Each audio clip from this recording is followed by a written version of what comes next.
Hello everyone, here is Philip from Fira Digital Art, and in today's episode of The Legend of King Arthur, I'm gonna explain the process of creating the assets for this challenge. Where I first start by getting reference. As you see, I have in the left part of my screen, I have a reference of some kind of small asset. It's a grave that I'm gonna import into my scene, and here I am inside Maya. Yeah, just hard surface modeling. It's a very simple object. I choose it because it's really easy to explain the process that way. If it's something complex, it's gonna take a while explaining it. This way it's easy. It doesn't matter whatever I modeled for this challenge. I did the same thing, even if it's about some buildings, complex objects, or these small props and easy objects. And here I am extruding polygons, trying to match the reference, but also, yeah, change it to my liking. It doesn't have to be perfectly matched, but that's what I'm doing now from different perspective. I'm yeah, trying to catch it. Yeah, nothing special. By the way, I finished a lot of small props as I posted in previous updates. I have two sets of props. I have these graves. I have like boxes, those barrels, carts. I even created that execution platform. It's an interesting prop that really gives the idea of what kind of age was that, and I can say medieval age was a very dark age. Yes, and that's why I added that small little detail. I mean, it's a little bit complex object comparing to this one I'm creating now, but yeah, it's a small prop, just a couple of cubes, and that's all there is to it. But here, yeah, I'm trying to match here, and later I'm gonna add that circle around the cross. And yeah, as I mentioned before, this is actually a reference from the Tintiki location. I was talking about the church earlier that I created, and yeah, it's from one of those references from the church. And actually, this grave is outside the church, so it pretty much has a lot of those Celtic symbols. And when we think about it, yeah, maybe King Arthur really was a legend, and he was really a Celtic legend, and yeah, he was mentioned in those stories or something like that. But yeah, we can really match it. But also, there is a lot of other places through UK that are considered actual places of King Arthur's birth, or I don't know, King Arthur's, like we can say Camelot, that they're always talking about. Which city was a Camelot? Yeah, in real life there is a lot of places they're mentioning, but we never know if he really existed. Enough with the blubbering about stories. Here I am finishing that cross. I was trying to, yeah, in modeling you can do the same stuff on 100 different ways, but here it is, getting the scale properly. I also work in meters, which is very easy for me, and when I import inside the Unreal, it is not so small. When you work in centimeters and you forgot to change the meters, you import into Unreal or Unity, and you can't even see your object because it's too small. It's in centimeters. But if it's in meters, when you import it is tall as it is. So if you put it 1 meter, it's going to be 1 meter, and it's going to be scaled properly, which is very important. So you don't have to lose the time to scale it again and match it to the environment. So that way you make your life easier, I can say, this modeling process. Yeah, just beveling some edges just to give a fine detail. on which I'm gonna sculpt later. And here I am exporting my model as an OBJ, preparing it for sculpting inside ZBrush, so I can add those bare edges. Yeah, just trying to combine the objects to see what is best.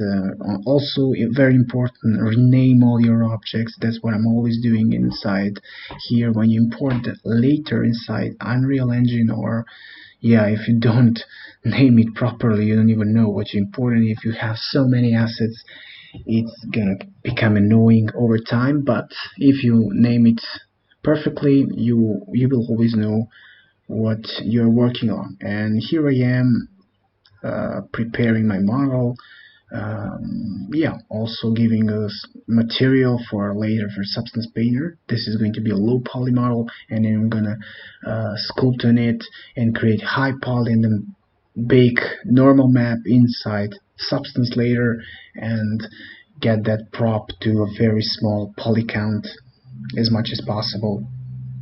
But anyway, this prop is very small, so yeah, this detail is gonna add a lot of to the geometry. And here I am importing it inside of ZBrush, where I'm gonna sculpt it bare edges. I'm gonna add those fine details and all that stuff.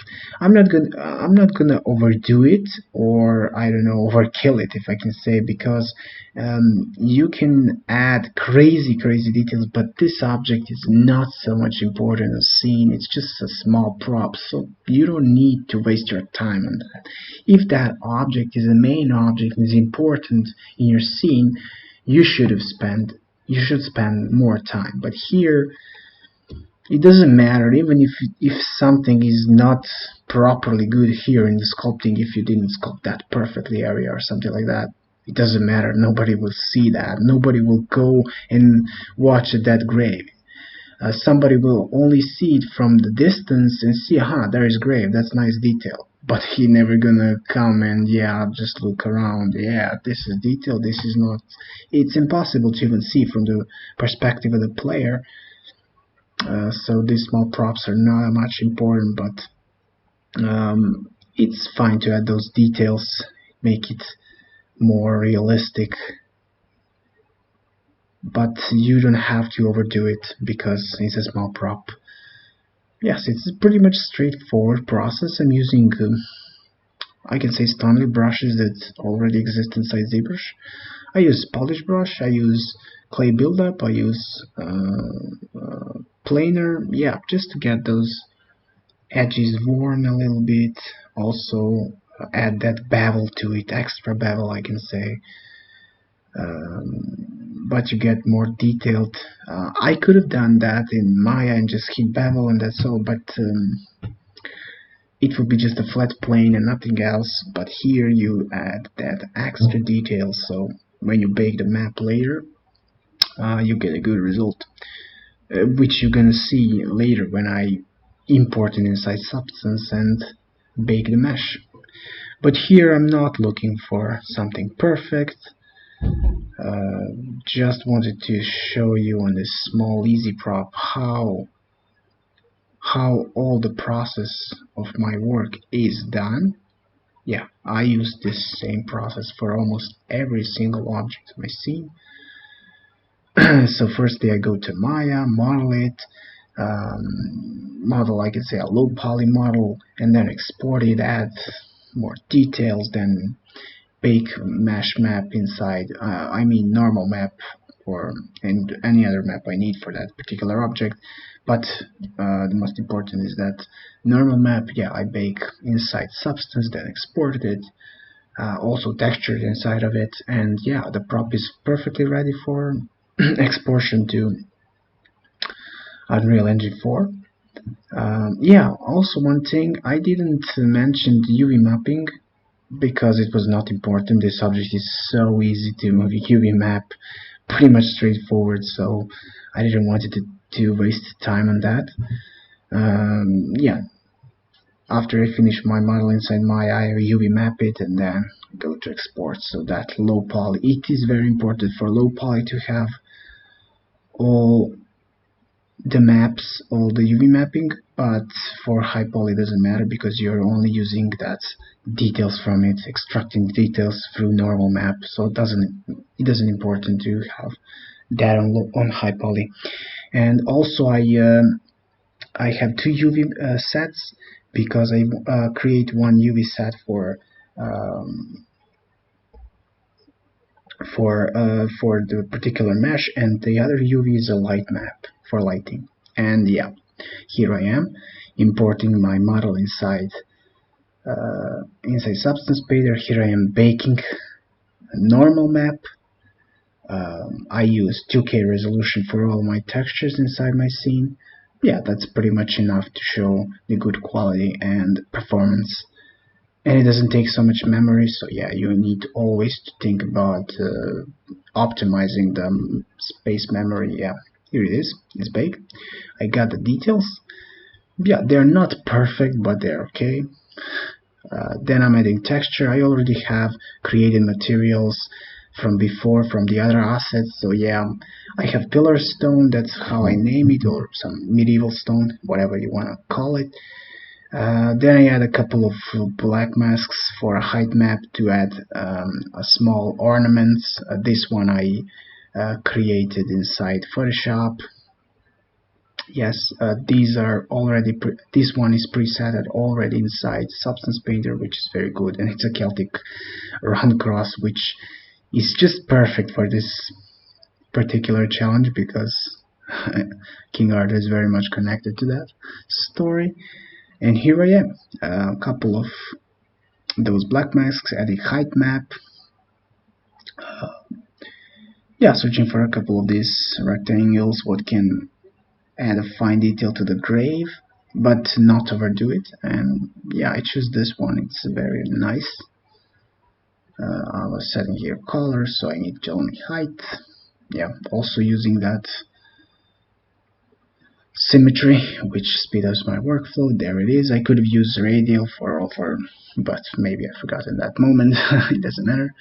There it is. I got all the ornaments, and now it's time to add another black mask and add a little bit of text. Yeah, somebody died, so somebody need to be written down who died there.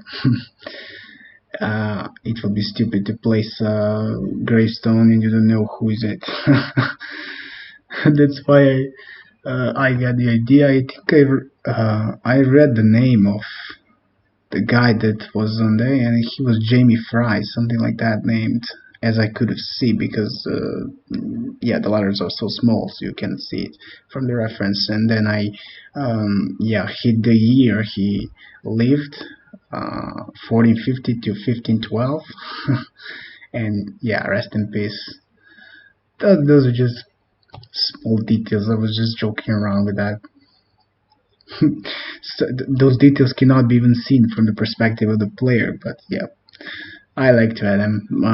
You can make a good screenshots with that because you can come with camera very close. And then I wanted to add some kind of moss, dirt. I was trying to find the perfect thing just to add a little bit of that detail.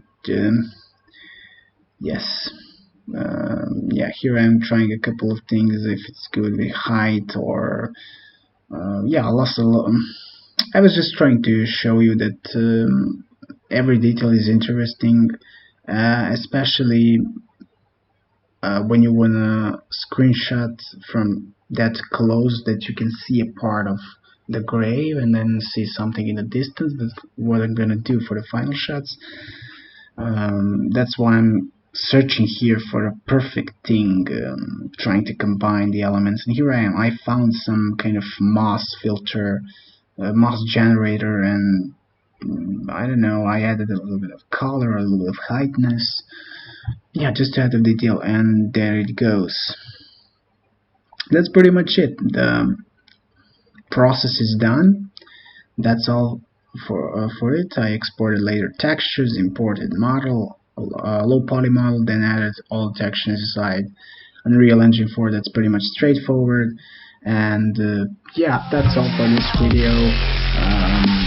If you like to see more of this content, hit subscribe button. Thanks for watching, guys.